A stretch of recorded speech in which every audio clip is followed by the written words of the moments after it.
공생애를 준비하시는 예수님. 때가 가까워 오자 예수님은 성모 마리아와 대화하셨습니다.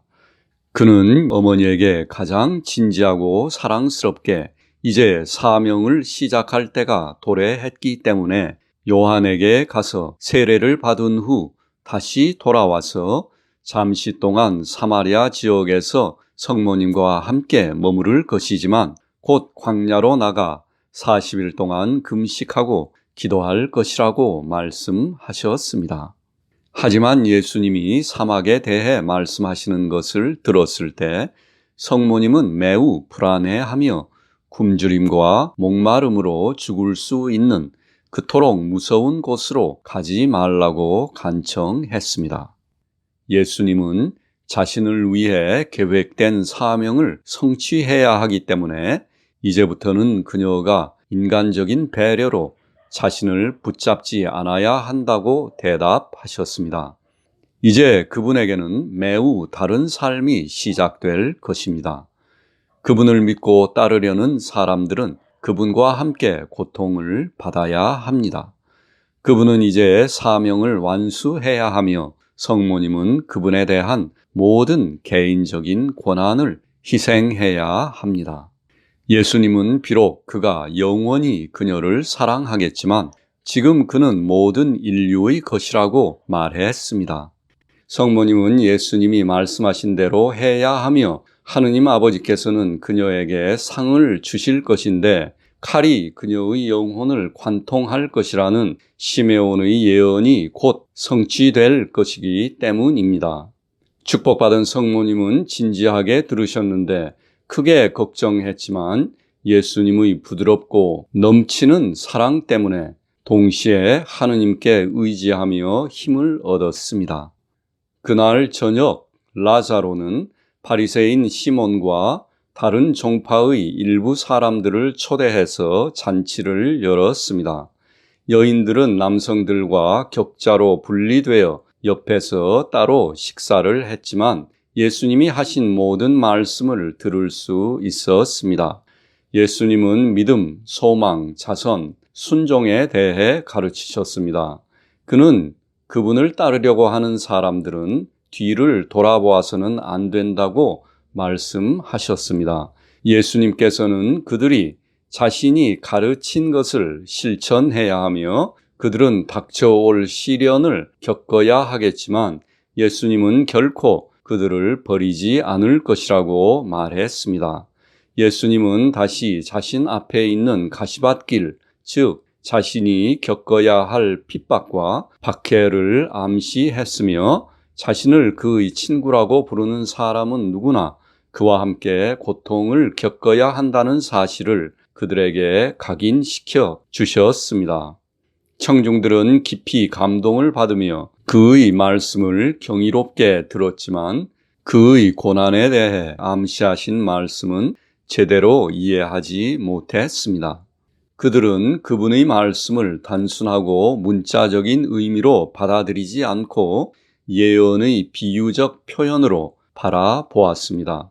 참석한 바리새인들은 다른 사람들보다 덜 호의적이었지만 예수님의 말씀에서 오류를 발견하지 못했습니다. 예수님께서 라자로와 함께 세례 장소로 가시다. 예수님은 잠시 쉬신 후 라자로와 함께 여리고 쪽으로 향하여 침례를 받으시는 장소로 가셨습니다.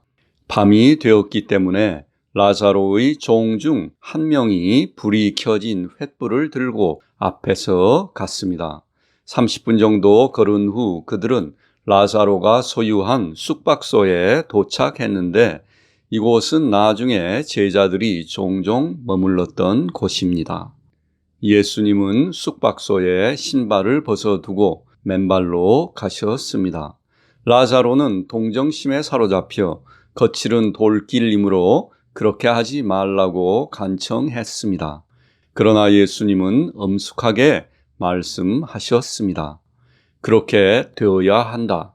나는 내가 무엇을 하도록 요구받고 있는지 알고 있다. 그리고 그들은 광야로 갔습니다.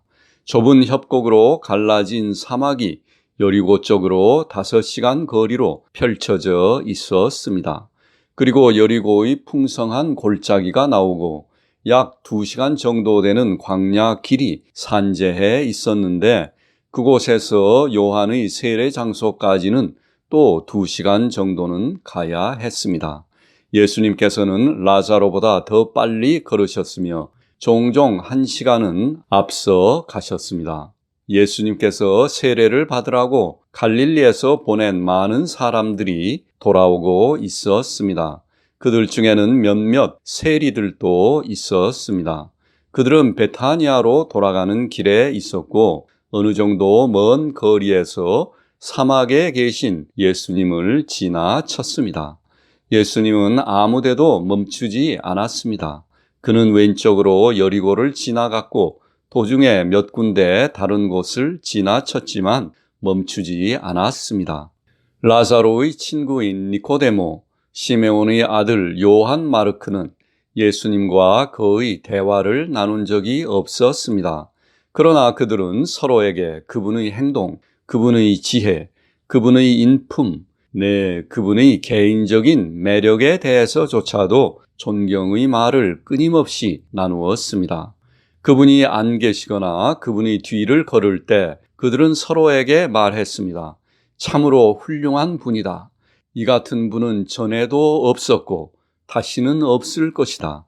얼마나 진지하고 얼마나 온유하고 얼마나 지혜롭고 얼마나 분별 있고 그러나 얼마나 단순한가.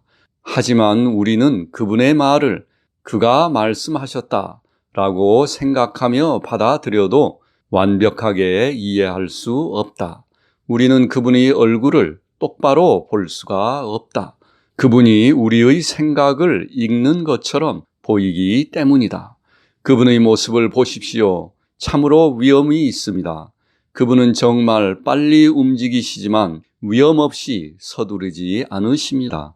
어느 누가 그와 같이 걸었는가? 그분은 정말 빨리 이곳 저곳을 다니시지만 그분에게는 피곤함의 흔적이 전혀 보이지 않으신다. 그는 항상 몇 시간 동안 다시 시작할 준비가 되어 있으시다. 그분은 정말로 훌륭한 분이시다. 그리고 나서 그들은 그의 어린 시절 성전에서 그분의 가르침에 대해 이야기했습니다. 그러나 그들 중 누구도 그들이 하느님의 아들에 대해 말하고 있다는 것은 꿈도 꾸지 못했습니다. 그들은 그분이 다른 모든 사람들보다 더 위대하다는 것을 보았고 그분을 존경하고 그분을 경외했습니다. 하지만 여전히 그분은 그들에게 단지 기적과 같은 한 사람이었습니다.